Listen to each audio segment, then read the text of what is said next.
সাব্বির দুর্বার, সাব্বির অনন্য, সাব্বির অপ্রতিরোধ্য। সাব্বির রহমানকে কিভাবে বিশ্লেষণ করবেন সেটা আপনার কাছে, কিন্তু আজ যা করলেন সেটা এই বিশেষণগুলো থেকেও বেশি, সেটা বলতে পারি। আজ যা করলেন সেটা 2016 এশিয়া কাপকে চালিয়ে গেলেন, ঠিক যেন বাংলার বিরাট কোহলির মতো একের পর এক ছক্কা চারে সিলেট আন্তর্জাতিক স্টেডিয়াম গরম করেছেন।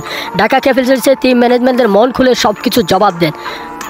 প্রথম 3 ম্যাচের একাদশে ছিলেন না এই পাওয়ার হিটার। ভক্তদের আকাশ পরিমাণ হতাশা থাকলেও সুযোগ পাচ্ছিলেন না তিনি।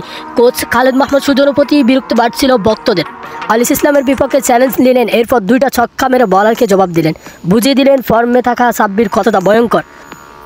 সাব্বির রহমান যখন 4 ছক্কা হাঁকাতে শুরু করেন তখন বাকিদের শুধু তাকিয়ে দেখা ছাড়া আর কিছুই করার থাকে না। ঢাকার জার্সিতে সাব্বির তুললেন জল, মন জয় করে নিলেন ভক্তদের। একের পর এক ব্যর্থতার ভিড়ে এই মারকুটে ব্যাটারে এনে দিলেন সাব্বিরের 4 ছক্কা ডাগআউট থেকে গ্যালারি উৎসবের আমেজ সবখানে।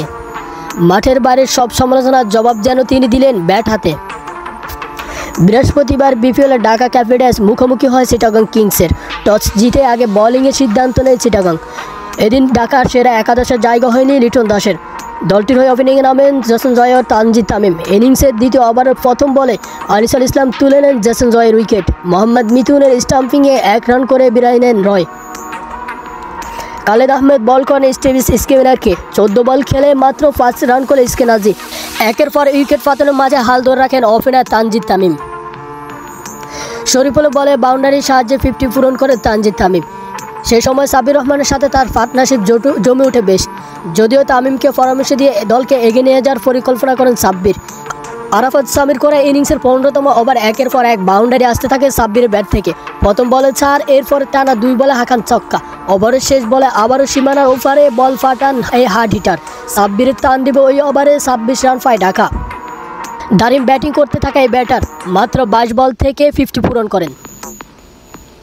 50 পূরণের পর ডাগআউট থেকে বাহবা পান এই ব্যাটার।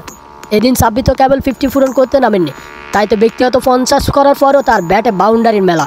ডাগআউটে গ্যালারিতে সাব্বিরের শুভাকাঙ্ক্ষীদের মাঝে আনন্দের জোয়ার। তার এমন ব্যাটিংয়ের সুবাদে চ্যালেঞ্জিং স্কোয়াড পায় ঢাকা।